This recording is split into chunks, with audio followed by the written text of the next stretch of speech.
Ito yung itanim doon sa nilinisan nyo. Pero matagal pa to. Mga ilang buwan pa yata to. So ganyan, hati-hatiin siya.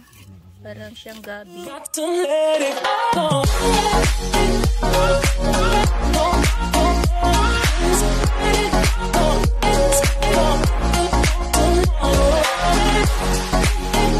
Cow Beauty Farm, Chris Supermom. Good morning po sa inyong lahat dyan. At nandito po tayo sa Farm Nika Agri TV at nag-ano po sila ng macropropagation. Kasi yung macropropagation is sulit talaga yun. So ganito yung proseso ng macropropagation. Kailangan siyang linisan muna. Ganyan.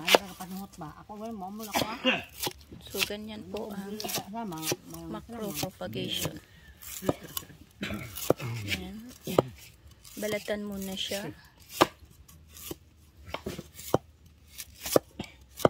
Ito yung itanim doon sa nilinisan nyo. Pero matagal pa to. Mga ilang buwan pa yata to. So ganyan, hati-hatiin siya. Parang siyang gabi. Yan, tapos ilagay dyan. Hugasan. Oo, tapos may ano yan siya, may disinfectant. May medisina po yan siya. So ganun ang paggawa ng macropropagation. It's not easy the macropropagation kasi hintayin pa ang ano, hindi katulad ng tissue na madali lang po ang tissue. Pero mas malusog ang macropropagation i-compare mo sa tissue. Pero pag pangmamadalian talaga at sabayan, yung tissue ang mabilis. Kasi sabayan talaga siya. So para lang silang nag-ano ng gabi. So mahabang proseso to. Mga ilang buwan to ang ano? Isang buwan. Tapos ilipat pa to siya no, ibaging pa to. So pagkatapos na nag-ano nito is ibabaging pa to siya. After 1 month. So ganun ang macropropagation. So, yan yun ang unang proseso. So after that, mag-prepare ng ganito. Parang mag-cultivate ka ng ano, tapos lagyan mo ng mga pagaso. Yan, may mga bagaso siya.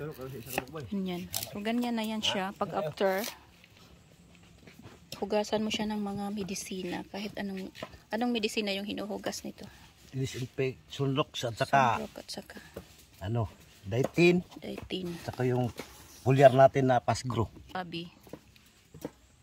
Siguro sa isang, ano yan, isang slot. 10. Hanggang 10. Hanggang 10. So, tingnan natin after 1 month. Kung ano yung resulta ng tubo niya dito. Ayan.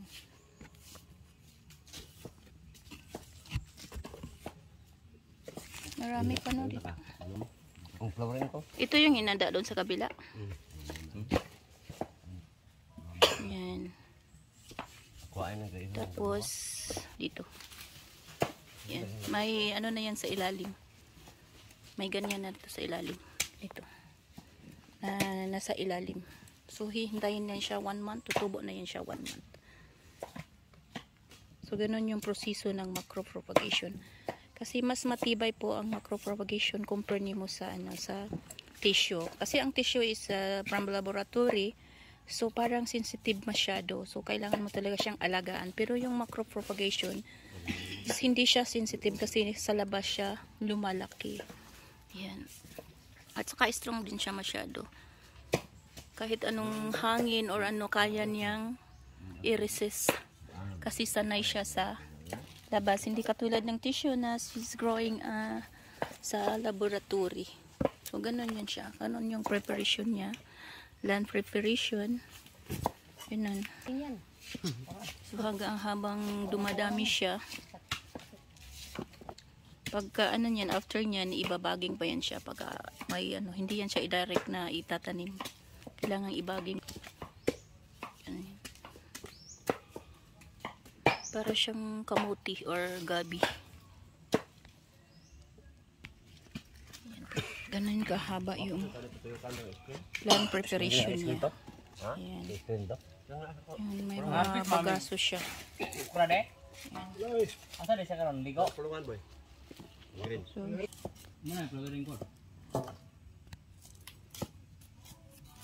yan, ganun siya.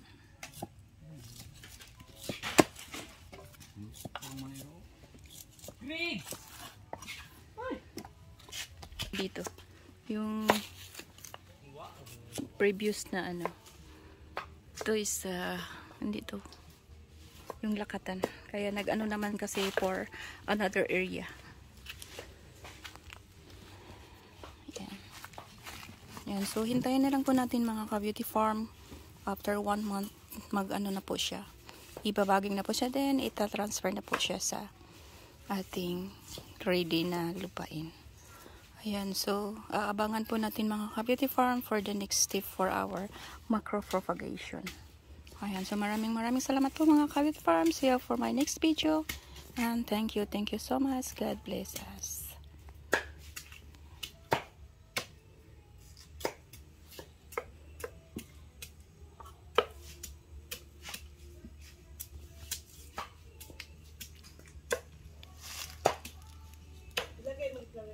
Ayan po mga ka-beauty farm.